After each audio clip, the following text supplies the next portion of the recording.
Pasko mga idol, pero pinaiyak ni Reeves si Stephen Curry, game-winning layup. Walang Pasko-Pasko kay Lebron, pinagkakaldag ang players. Tindi ng palitan ng dalawang legendary Hall of Famer. Pang-famas naman ang ginawang acting ni Draymond, ni wrestling ang dalawang player ng Lakers. Christmas game mga idol, isa sa pinaka-inaabangan, Los Angeles Lakers versus Golden State Warriors. Pabiro pang tatapalan ni Lebron ang tira ni Steph sa pregame, nagyakapan naman ang dalawa bago magsimula ang game. Opening frame yung dalawa kaagad ang nagpalitan ng puntos, layup ni Steph at malakarim skyhook naman ni LBJ. Back-to-back threes naman para sa bagong player ng Warriors na si Dennis Schroeder. Habang maagang nabutatan ni TJD ang tira ni AD mga idol. Lebron James ganun-ganun na lang iniwanan ng depensa ni Wiggins for a baseline dunk.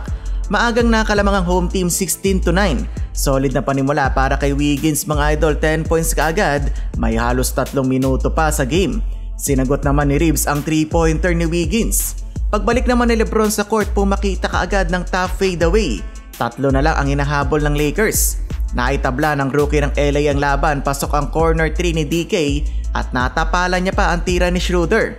Natapos ang first quarter all 23. LBJ leading the team with 8 points, Wiggins naman sa kabila with 10, nakalimang puntos naman si Curry. Second quarter mga idol, nakawala si Steph Curry, ilista mo na ang kanyang 3-pointer. Yun lang agad namang bumawi si LBJ ng 3. Ganado ngayong Christmas game si Lebron mga idol, pinagkakaldag ang player ng Warriors, napaplex pa ng muscle sa harap ng kanilang bench. Tawang-tawa si Quincy Olivari at Bronny James. Pero etong si Kuminga may pamasko sa manonood, dalawa ang pinosterize mga idol. Tila inasar pa si LBJ, nagflex din ng muscle. Nagrun naman ng Lakers 16-2 pero nagkaroon din ng run ng Dub Nation na sinimula ni Trayce Jackson Davis. Late ng quarter, eto na ang dalawang legends going back and forth. Biglang uminit ang kamay ni Stephen Curry beyond the arc. Smooth jump shot naman ang sagot ni Lebron na agad binawi ng step back 3 ni Curry. Tuwang-tuwa ang crowd mga idol. 55-52 Lakers up by 3. Third period, mainit pa din si Stephen Curry, eto ang pang-5 tres niya sa game. Meanwhile, Lebron James ayaw patalo, grabe talaga sa transition, pag nakabuelo mahirap na pigilan. Tagbuhat ngayong game si Lebron dahil na-injured nga si AD umpisa pa lang ng laban. On rhythm pa beyond the arc si Rui Hachimura, 4 of 5 beyond the arc.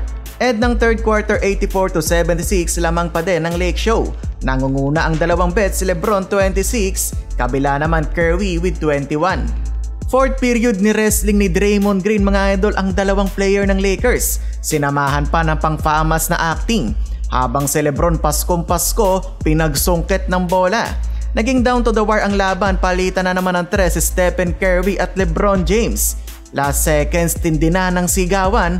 Lebron binalibol spike ang tira ni Wiggins. Schroeder at Curry quick points. 2-point game ang laban, 109-107.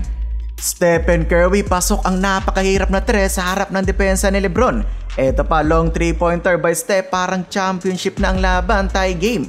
Last shot of the game, Reeves with the game-winning layup. Tapos ang basketball. Panalo ang Lakers, biglang natahimik ang crowd ng GSW.